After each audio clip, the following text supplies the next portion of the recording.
the decision makers made bad decisions because of poorly designed incentives.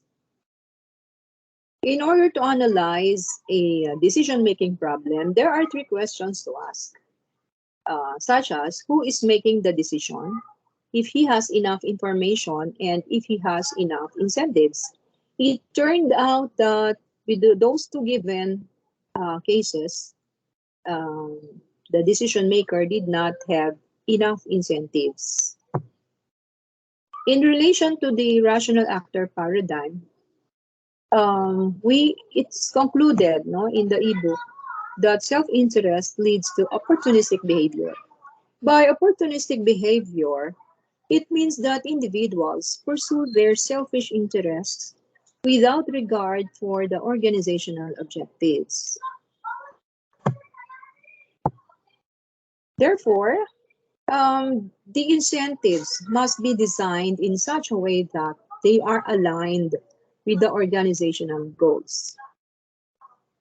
Uh, well, it is possible um,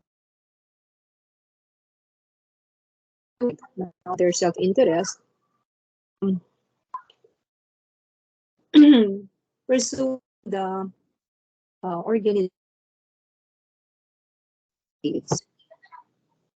There were two value systems that were presented, such as deontology and consequentialism, to analyze unethical behavior and design organizations into one that is less susceptible to opportunistic behavior.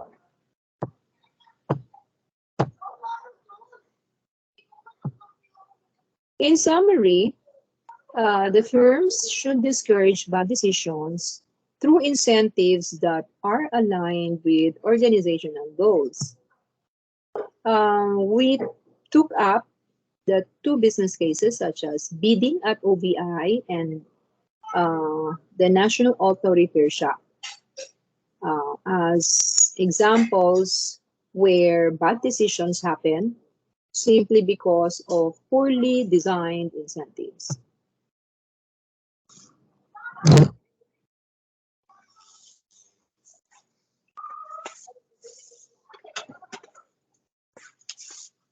For chapter 2, it's about wealth that can be generated from assets.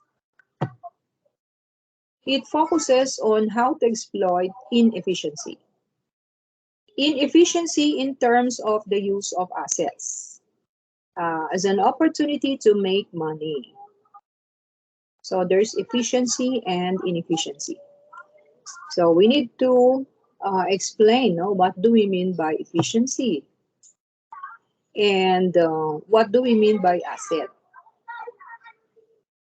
It is defined in such a way that an individual's value for a good or service is measured as the amount of money he or she is willing to pay for it. If you remember our discussion about the auction, no, for a piece of jewelry, I asked you, when are you going to stop bidding? The answer was, your bid, no, should not be higher than the value of that piece of jewelry. Meaning, it depends on the value. No? Somehow, the way you value a particular good is in terms of money, no? In terms of monetary value. Monetary. No? There is a monetary equivalent for every value that you assign to an asset. So that's how we are going to determine or define an asset. No? The value of an asset is equivalent to how much an individual or a firm will pay for it. So it depends on the willingness.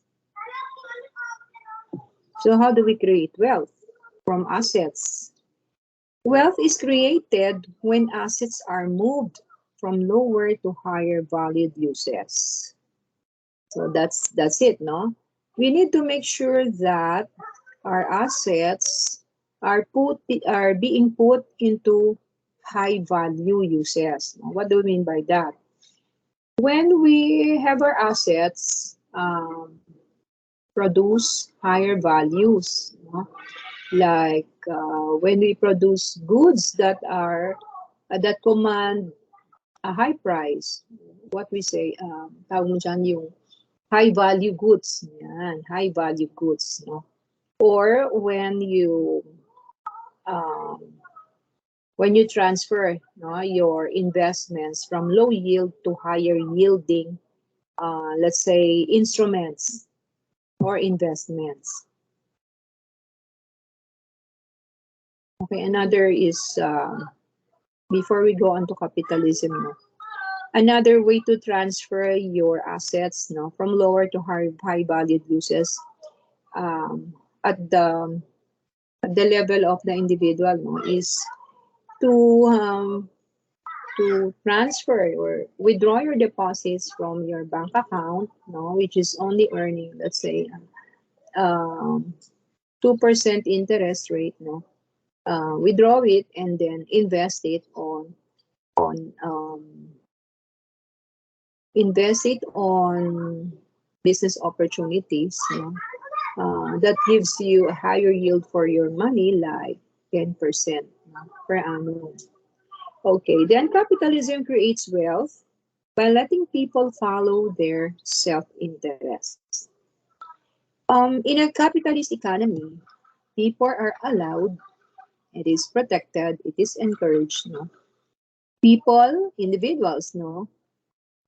They are allowed to own property, engage in business, own resources, okay, then um, thereby be able to generate wealth, no, out of their assets. An example by which wealth is created from assets are what we call voluntary transactions, no, meaning when they engage in trade. No, people who trade, no, engage in exchange, each of them are expected to gain something from trade. No? So whatever that gain may be, we put them together, like the buyer surplus and the seller surplus. These are called wealth. No? Wealth. No? Both of them enjoy surplus. The buyer surplus is actually the difference, no, between the highest price, no, one is willing to pay for a good and the actual payment, no. So if the willingness to pay is higher than the actual payment, then the buyer enjoys a surplus. On the other hand, the seller surplus will be equal to the lowest price acceptable to the seller, and the actual payment, no? So for the seller to enjoy a surplus, the actual payment must be higher than the lowest, no, the lowest amount he is willing to accept. So if that happens, no, if both buyer and seller has a surplus, then we would say that there is wealth created, no? Property rights and contracts. Okay. These are what we call ways, no, by which the government would protect the creation of wealth, no, by individuals and business firms.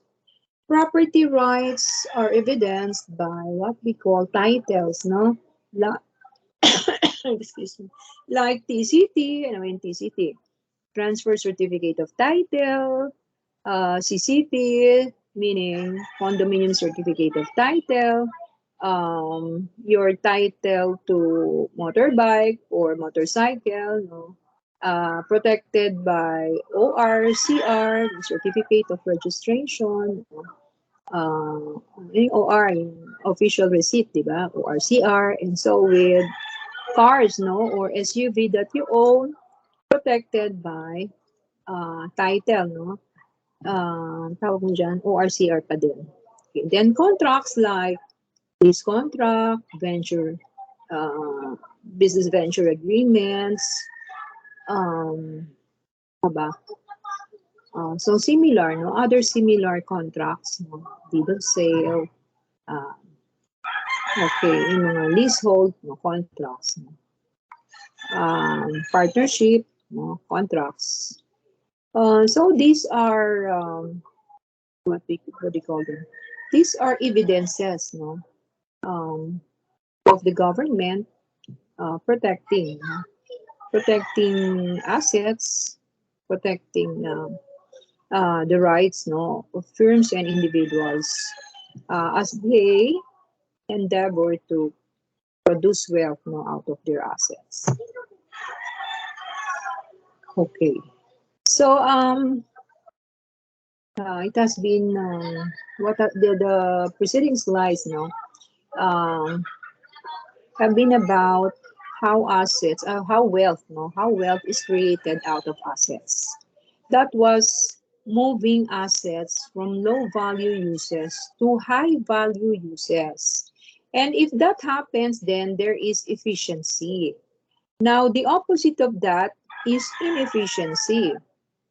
That is moving assets from high to low value uses. Or make your assets sit idle, no, unemployed. An economy is efficient if all assets are employed in their highest valued uses, meaning to say that individuals and business firms must identify the best use for their assets. The best use, no? Maybe start with skills. Your skills must be employed where they belong, no? Where they will be fully utilized. Excuse me. In the same manner, your workers, no, ano ba? Workers, capital equipment, facilities, they must be utilized, no, in such a way that their best use is identified, and therefore that should be done. That should be accomplished, not on the plan, but actually it should be done. No? Okay, so for our example later, no. Okay. Labor, capital, raw materials, or even, let's say, your building, no? If you have a building, if you have a facility, they should be employed efficiently. What do we mean by that? There are methods or technologies which we can use, no? In order to make the most, no? Make the most out of what we have, no? For our resources, like determining, no, the combination of labor and capital that will minimize cost while achieving or fulfilling the requirement of our clients, no. um, so it can be, it can be determined, no, the best combination is the combination that minimizes the cost, no, and complying with the requirement um, of the client. Okay. Client, yung customer, no? Okay. Now, as far as raw materials are concerned, um, they must be employed in such a way that there are less wastes, no? Less wastages, no? Like in the production of food, di ba? Among fast food, no? They have what they call a recipe, no? Recipes and portion control, no? For all those things that they use, no, in the kitchen, making sure that there is less wastages or none at all. It's the same thing with the construction industry, no?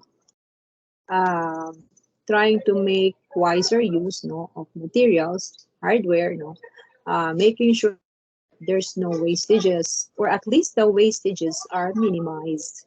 So it's about efficient production is about minimization of cost. It's about combining labor and capital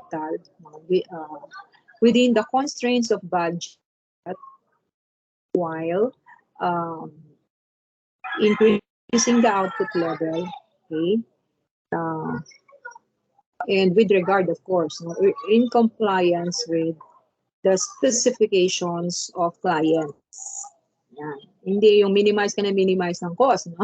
Without regard, no, for the specifications of the client. Okay, so that has to be. You have to work within constraints, sabi nga. Okay, now in relation to efficiency, there is this one lesson of economics, um, which states that the art of economics consists in looking not merely at the immediate but at the longer effects of any act or policy. It consists of tracing the consequences of that policy, not merely for one group, but for all groups, according to Henry Hazlitt. Okay, so how is it related to efficiency? As mentioned earlier, economy is efficient, no?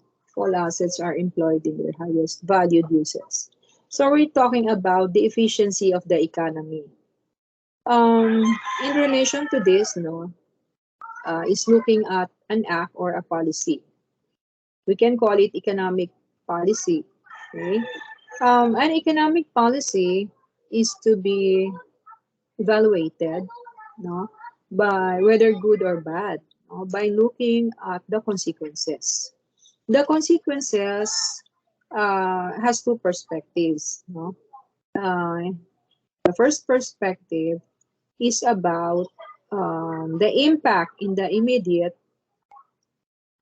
and in also in the long term, long run effects, immediate effects and long run effects. Then there's another um, perspective by looking at the consequences to all sectors affected by that policy. Okay, so that's the perspective. So how do you judge it, evaluate it, whether good or bad? How? Okay, by looking at how the assets of the economy in relation to that policy, how the assets are being moved. Okay? Uh, for every policy, no, it means no, it implies that if for every policy, there is an impact on how assets are going to be employed. Okay, so that economic policy will be judged whether good or bad, depending on how the assets are being moved. It is good, okay, when it facilitates, no, the policy facilitates the movement of assets to higher valued uses. It is bad if it prevents assets from moving or worse, moves assets to lower valued uses. Okay, so medyo abstract pa, no? Okay, let us concretize that idea by an example. Well, so many years ago, um, there was not Manila Water before. There's not MWS. There's not Maynila before. We only had MWSS. No, the government used to own the water utilities. No, and at the time, no, it was owned by the government. There were a lot of criticisms about the government running these facilities, running these utilities. One criticism is that the government is running MWSS. Yung pangalan dati. Running the MWSS, no, the government, no, which is the MWSS, is operating inefficiently. There's so much wastages, and there's poor service. Okay.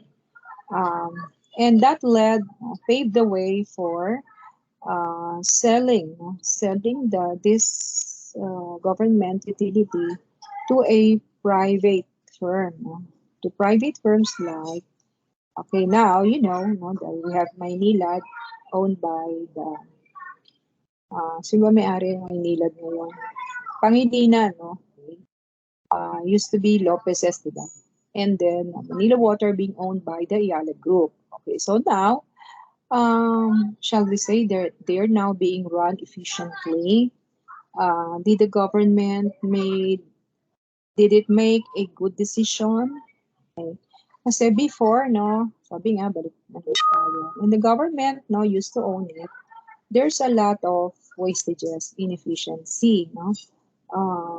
So siguro, it has something to do with management, no?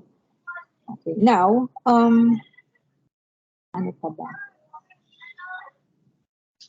Okay, so that's the, that's my example, no? Okay, so it's not only MWSs that was privatized. There were other government-owned and controlled corporations that were privatized. And the opposite is true. No, there were some companies um, that were nationalized. No, it's the opposite, nationalized. It's now owned by the government in the name of efficiency. Okay. Still about the efficiency of assets, there is this one lesson of business, which says that the art of business consists of identifying assets in low-valued uses and devising ways to profitably move them to higher-valued ones. Okay, so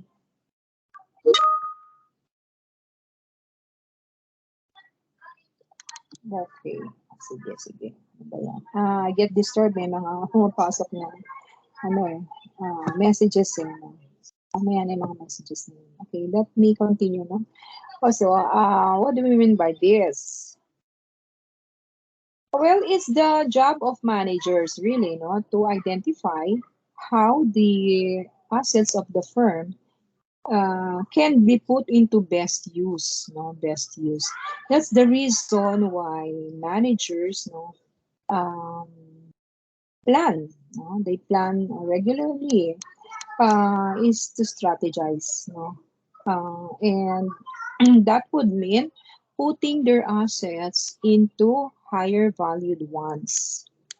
That should be the objective, no? But then sometimes businesses, they operate blindly, no?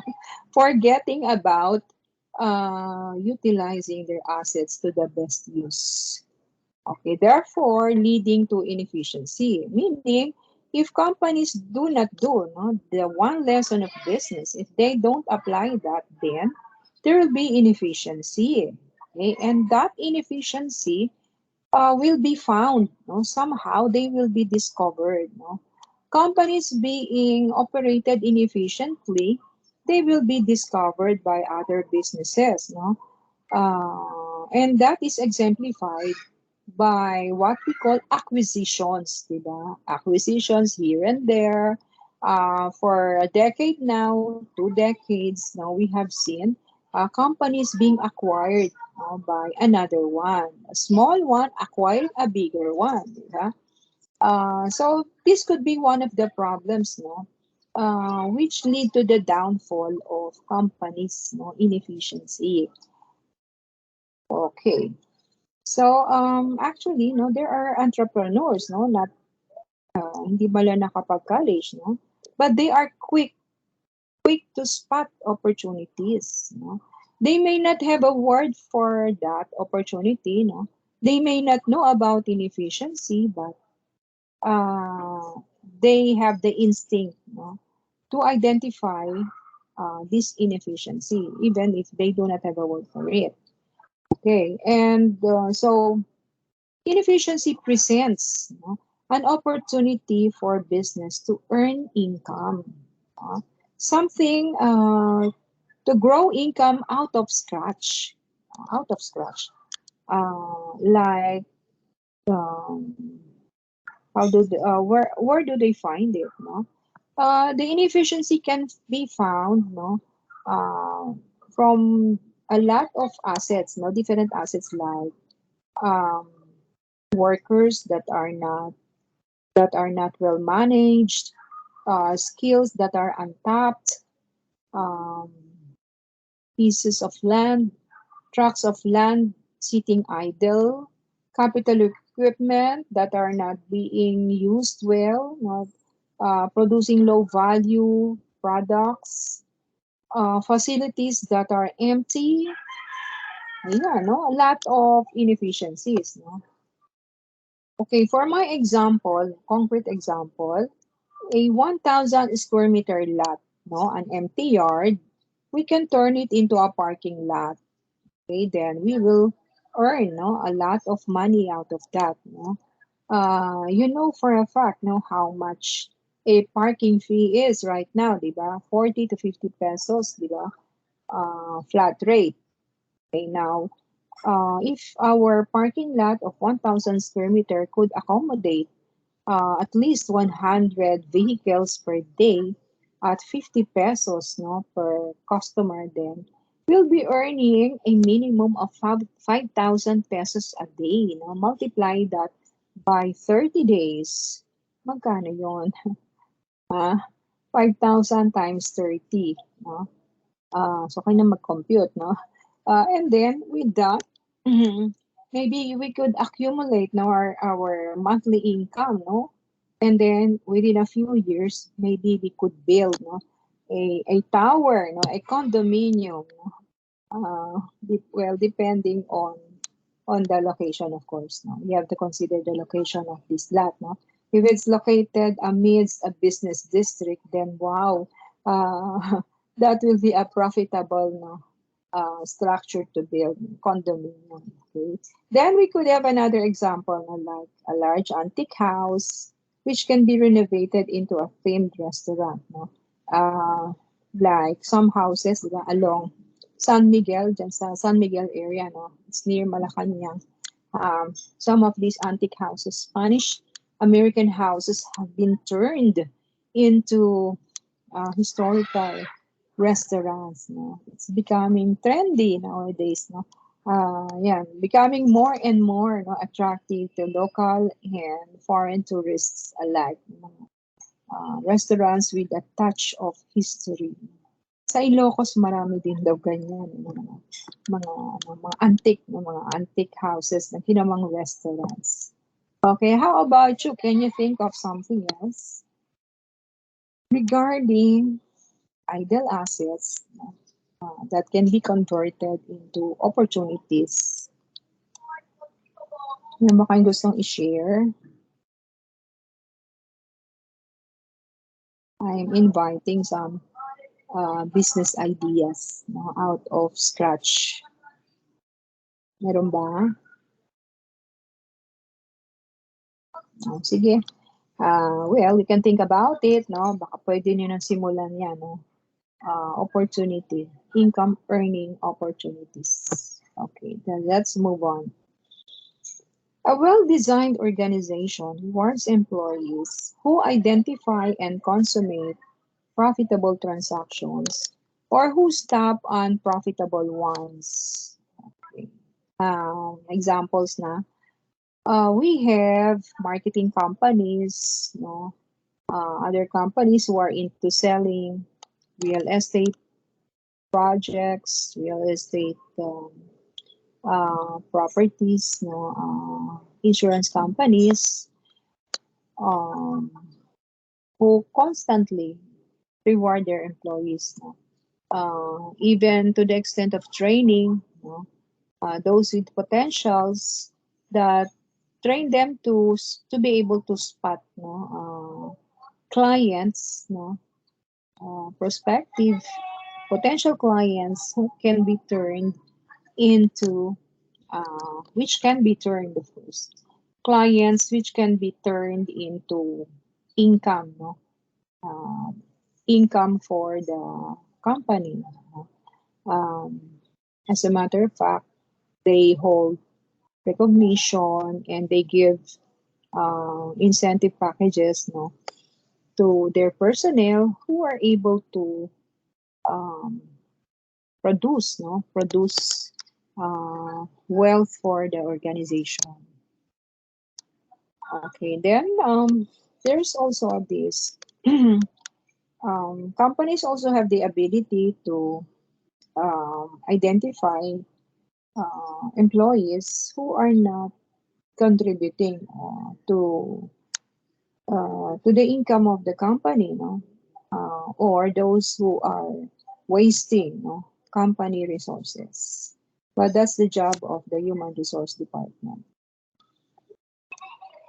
Okay, so lesson is that organization should be designed in such a way that we make sure that everyone supports the organizational goal of creating wealth, no? Producing wealth for the organization. Okay, so wealth equals efficiency.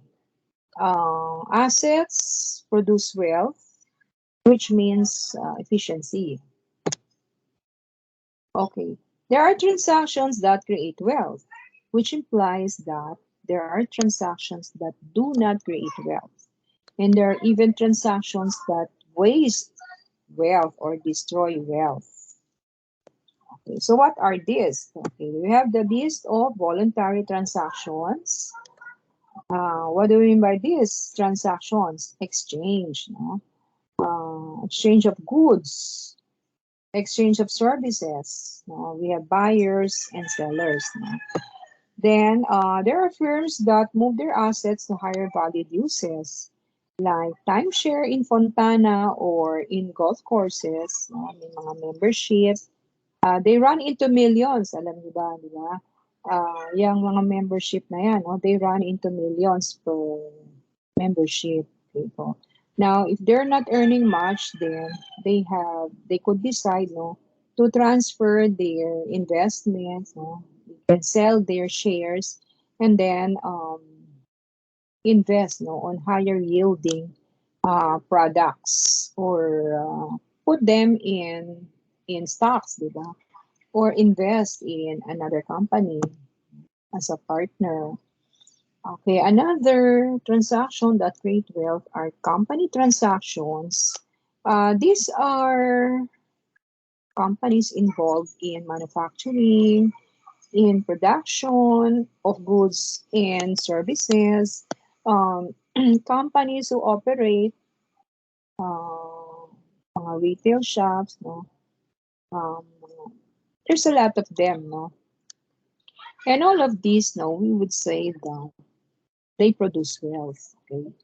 But it does not follow, no, that if a company is producing or operating, it does not follow that it is being run efficiently, no?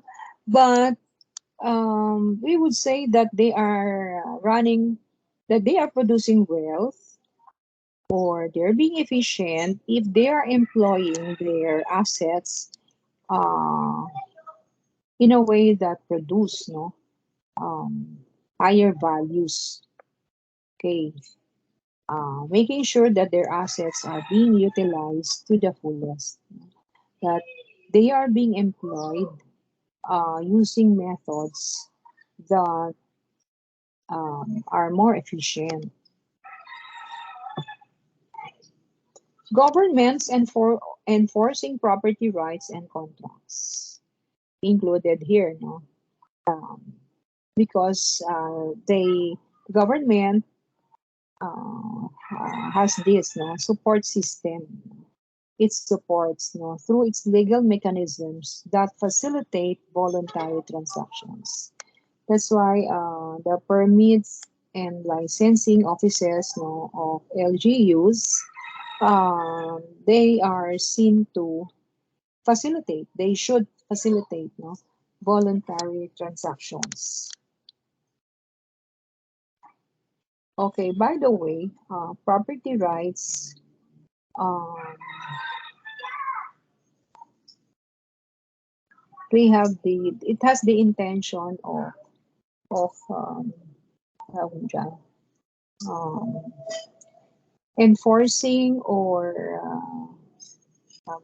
supporting, no, property owners so that they are free to use and dispose, no, of their property. Therefore, support them in trying to find the best use, no, for their properties, like in generating wealth, generating income out of them. Contracts, so like nasabi ko na pala earlier, no, I already discussed, no, about property rights and contracts and some evidences of this. Okay. And then there are also transactions that destroy wealth, no, like the following: firms that consummate unprofitable transactions or fail to consummate profitable ones. Um, I mentioned about CAP, di ba? Educational plan, di ba? In relation to this. Who were not able, who we had CAP, di ba, earlier, that pursued an ambitious project, no, that which they were not able to finish, um, unprofitable transactions. In relation to fail to consummate profitable ones, no, um, this is about entering into an agreement or entering into a venture, you know, with another firm or with a partner, but then did not push through, you know, maybe because of some legal impediments or simply because the owner backs out. I mean, the seller backs out or the other partner backs out. And then um, it went into another um, agreement, no, with another firm, okay, and turned out to be a profitable one. No? So it's a waste, no? Sayang, diba? Failing to consummate profitable ones. Okay, there are price controls that destroy wealth, like price ceilings and price floors. What is a price ceiling? A price ceiling is a government mandated price beyond which transactions are not allowed. Okay. Why is it? How does it destroy wealth? Transactions that should have materialized beyond, no, the ceiling price, no, or because in the absence of price ceilings, they could have occurred, but they didn't. No? So there were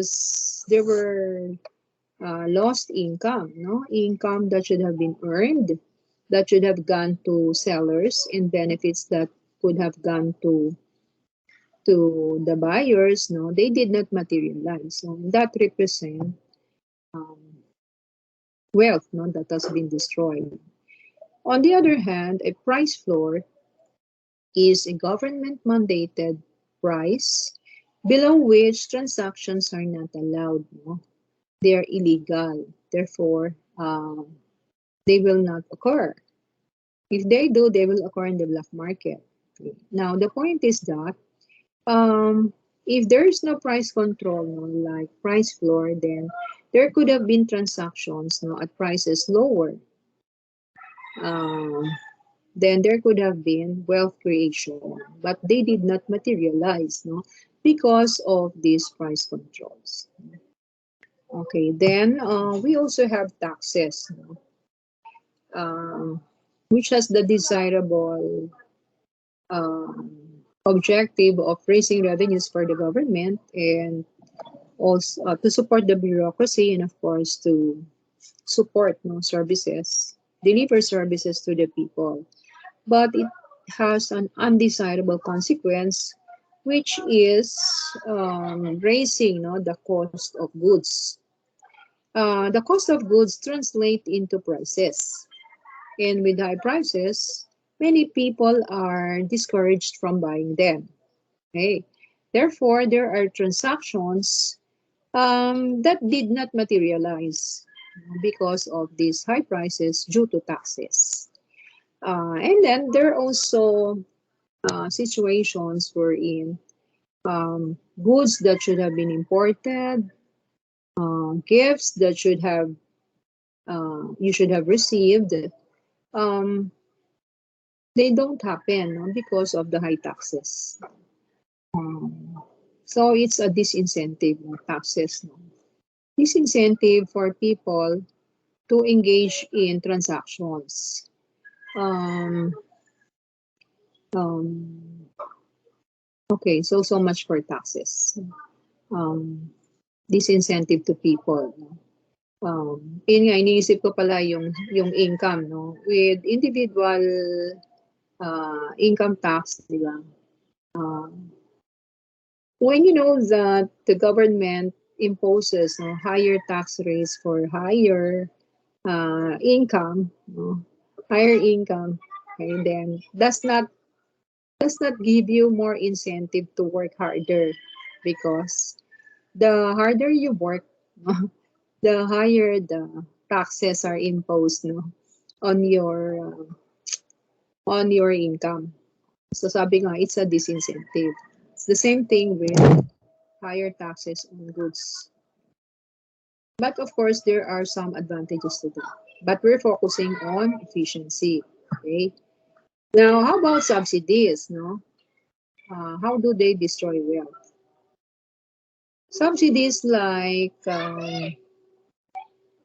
transfer payments, no, in the form of